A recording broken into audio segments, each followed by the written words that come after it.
Welcome and welcome back to my channel. So, for today's video, well, ang taga na ng huli kong vlog. Kailan pa yung huli kong vlog?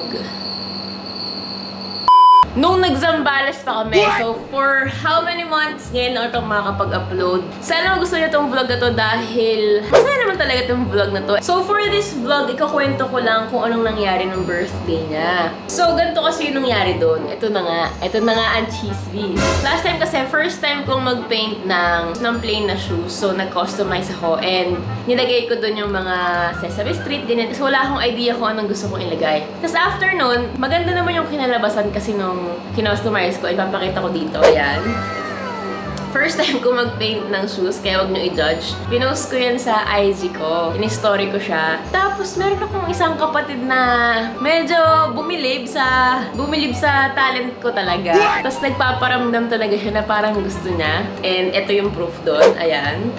Dahil after kong mag-story ng customized shoes ko, nag-try naman din ako sa shorts. So, pinaramdam niya talaga sa akin na gusto niya ng ganon. Malapit lang kasi yung birthday niya ng time na nagpaparamdam siya ng ganyan. So, sinabi ko kay Mahal na, what if regaluhan namin si Kuya ng sapatos tapos i-customize ko? So, before mag-birthday si Kuya, mga ilang araw before birthday, ilang araw bago kami lumuwas, naghanap na kami ng plain shoes sa Feliz, sa kung saan man, and wala kaming nahanap. So basically, pagdating namin ng Nueva Ecija, hindi kami natulog ni Mahal. Nag-antay pa kami ng ilang oras para mag-open yung mall, tapos tsaka lang kami humanap doon. So ang nahanap naming plain shoes talaga na available lang doon is yung Converse. Kasi wala masyadong brands, kasi probinsya doon And sobrang natuwa kami kasi ganun sapatos pala yung gusto niya talaga. So plus point sa amin. So after namin bilhin yung Converse ni Mahal, pumunta naman kami National Bookstore kasi namili ako ng ibang materials na wala pa ako, like yung kay tape. Kailangan ko ng tape, kailangan ko ng pencil, kailangan ko ng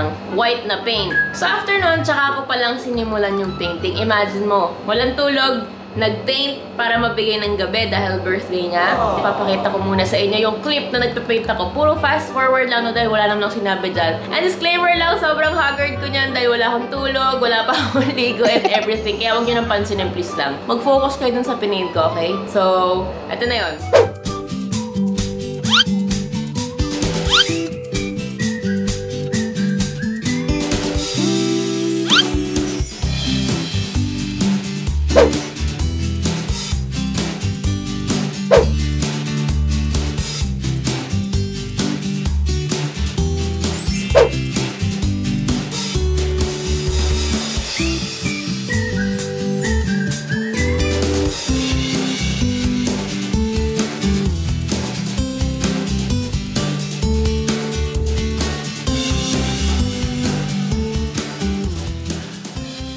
So, ayan guys, after ilang hours ng pagpe-paint, first time ko mag-paint sa Converse and hindi ko alam na ganun pala siya, kumakalat-kalat, kaya medyo nahirapan ako. After ilang hours ng pagpe-paint, tapos ko na siyang gawin and sana magustuhan ni Kuya dahil first time ko magregalo sa kanya tapos may effort pa. So, yes!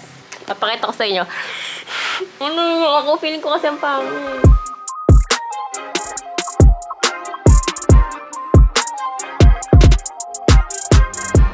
Ayun na nga yun, pinaghirapan ko talagang paintingan yun kahit nanginginig na yung kamay ko dahil hindi ako sanay na mag-drawing. Plus, syempre, dala na rin ng walang tulog, nag-drive pa ako. Kaya medyo nahirapan ako. Actually, muntik ko rin talagang sukuan yung sapatos na yan dahil nakailang mali ako and feeling ko ang dumi na ayaw ko nang tapusin. Feeling ko ang messed up na. Pero naisip ko na kailangan kong i-push, kailangan kong ilaban yung regalo na yun dahil first time kong magbibigay ng regalo kay Kuya. Kaya nilaban ko talaga kahit sobrang puyat na ako. And naisip ko naman na ngayon lang naman ako nag-effort dito sa tao na to. Ngayon lang din naman ako mag-regalo sa tao na to. Bakit ko pa ititigil? So ayun, tinuloy ko yung painting and sobrang thankful ako na maganda naman yung kinalabasan. Pero nung time na yun, medyo kinakabahan ako na baka hindi magustuhan. Medyo kinakabahan ako na baka hindi niya pala trip yung design na pinaint ko. And dumating na yung oras na kailangan na namin ibigay ito. Na-excite ako ibigay yung regalo na yun sa kapatid ko. Pero at the same time nga yun, kinakabahan ako. So, ito na. Ito yung clip ng nung time na binigay na namin ni Mahal yung regalo namin kay Kuya. Yun na. First time mo mag-regalo sa Kuya. Nasa maliit muna, sa maliit muna.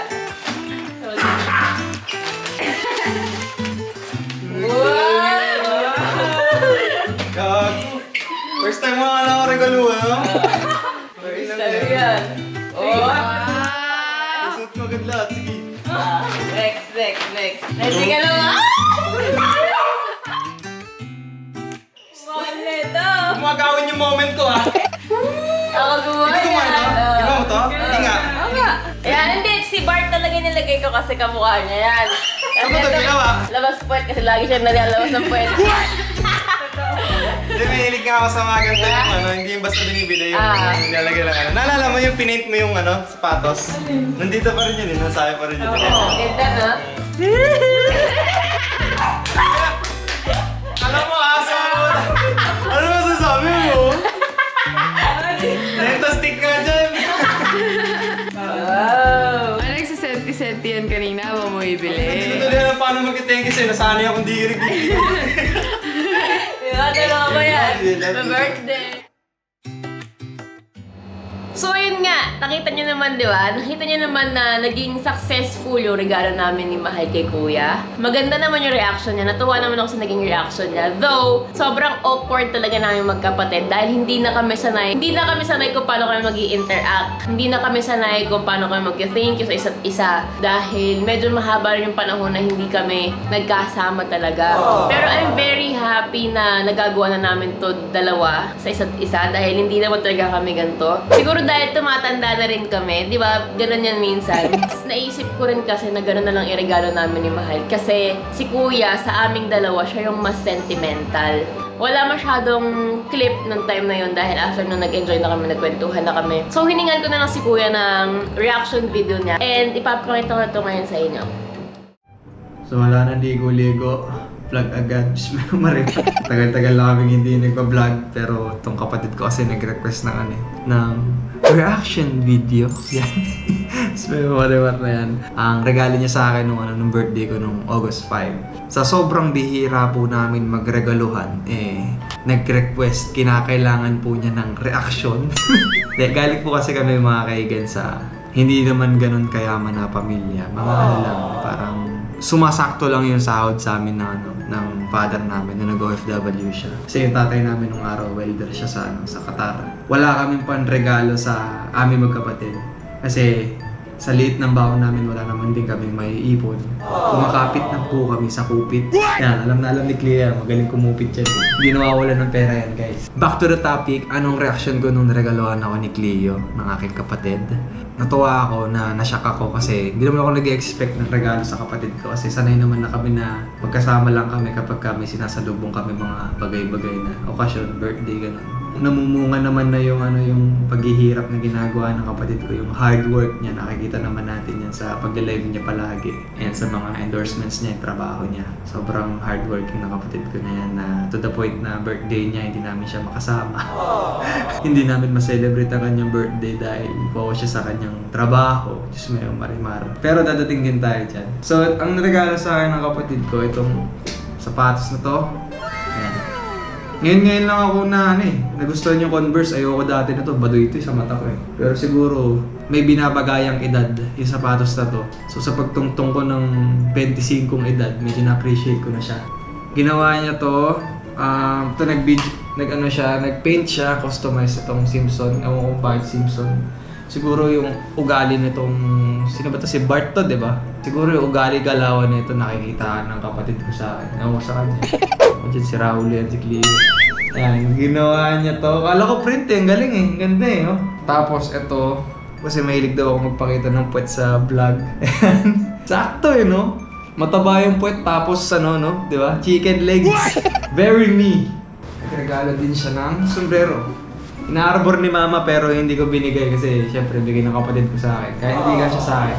I-display ko to sa sampayan ng aking sombrero para pag nakikita ko to, naalala ko yung sama ng loob ko sa kapatid ko. Dahil mga kaigan yan, yun lang naman ang aking reaction. More gifts to come, Cleo. Kung nababasa mo man to. More gifts to come. Natutuwa ako kasi bibihira ang nagre-regalo sa akin. Puro si Camille na lang. Hanggang dito na itong vlog na to. Sana natuwa kayo and sana nag-enjoy kayo sa vlog na to. And don't forget to subscribe. Hit the bell button below para ma-notify kayo pag may bago kaming video. And I promise na mas magiging active na talaga ako ngayon, guys. I promise. So yun, guys. Thank you for watching. Bye-bye!